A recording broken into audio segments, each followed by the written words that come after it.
Then third one வந்து பெசன்ட் ரெவோல்ட், அதாவது tailors rebellion சொல்லுவோம்.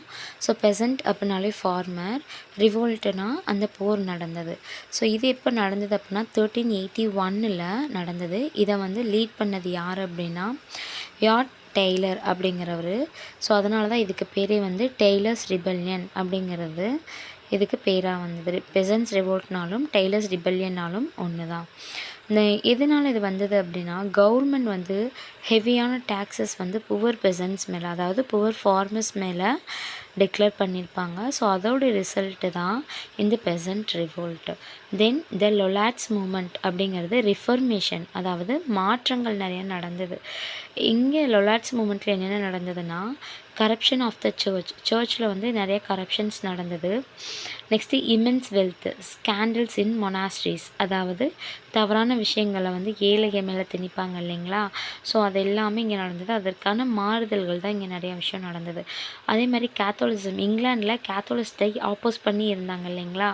ஸோ அந்த விஷயமும் இந்த ஆப்போஸ் பண்ணதும் வந்து லொலாட்ஸ் மூமெண்ட்டாக நடந்தது. அண்ட் மெயின் திங்க் ஜான் வெக்லிஃப் அவர் தான் வந்து கம்ப்ளீட்டான இங்கிலீஷ் வேர்ஷன் பைபிள் வந்து கொடுத்துருப்பாரு. ஃபஸ்ட்டு வந்து பைபிள் அப்படிங்கிறது ஹெப்ரியூவில் இருந்து லாட்டினுக்கு மாறிச்சு. ஃபஸ்ட் வந்தது ஹெப்ரியூ, அப்போ ஹெப்ரியூலேருந்து லாட்டின் வந்துச்சு. தென் ஹெப்ரியூலேருந்து இங்கிலீஷ்க்கு கொடுத்தது யார் அப்படின்னா விக்லிஃப் தான்.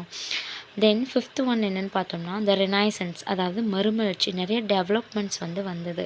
ஸோ டெக்னாலஜி வந்து இந்த ரெனைசன்ஸ் பீரியடில் தான், ஏஜ் ஆஃப் சாசரில் தான் டெக்னாலஜி நிறையா வந்து மோல்ட் ஆச்சு. தென் பெட்ராச் அண்ட் பொக்காஷியோ அப்படிங்கிறவங்க 2 இட்டாலியன் ரைட்டர்ஸு. ஸோ இவங்க pioneers of this great ரிவிவல். So இவங்கள முன்னோடியாக வச்சு தான் இந்த ரெனைசன்ஸ் வந்துட்டு இயங்குச்சு. தென் சாசஸ் இங்கிலாண்டு, அதாவது அவருடைய இங்கிலாண்டில் சாசஸ் உடையது வந்து எப்படி வந்து டெவலப் ஆச்சு அப்படின்னா so England emerging as a distinct நேஷனாக வந்து வந்தது. ஸ்டாண்டர்டைசேஷன் ஆஃப் இங்கிலீஷ்லாம் நல்லா ஸ்டாண்டர்டைசேஷனாக இருந்தது. கிளர்ஜிஸ் எல்லாம் லாட்டினும், கோர்ட்டியர்ஸ் எல்லாம் ஃப்ரெஞ்சையும் வந்து ஃபாலோ பண்ணாங்க. Then dominated by Roman Catholic Christianity, வந்து ரோமன் கேத்தலிக் கிறிஸ்டியானிட்டியை டாமினேட் பண்ணாங்க.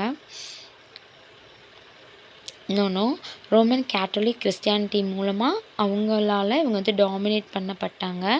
எக்ஸ்பென்ஷன் ஆஃப் ட்ரேடு, அதாவது வர்த்தகங்கள் வந்து நல்லா பறந்து விரிந்து இருந்தது.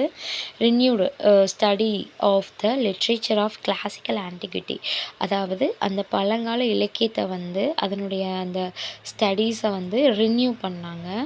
ரினியூனா புதுசாக மாற்றி அமைச்சாங்க. தென் இன்ஃப்ளூயன்ஸ் ஆஃப் ஹியூமனிசம், ஒரு மனித நேயம் வந்து இன்ஃப்ளூயன்ஸ் ஆக ஆரம்பித்தது. Emergence of Oxford as an intellectual centre. So Oxford பார்த்தோம்னா இன்டலெக்சுவல் சென்டராக வந்து அறிவிக்கப்பட்டது. Then foundation of the English college system, நிறைய இங்கிலீஷ் காலேஜ் சிஸ்டம்ஸ் எல்லாம் ஃபவுண்டேஷன் ஆனது இந்த ரெனைசன்ஸ் பீரியடில் தான். இந்த 5மே நடந்தது த ஏஜ் ஆஃப் சாசர்.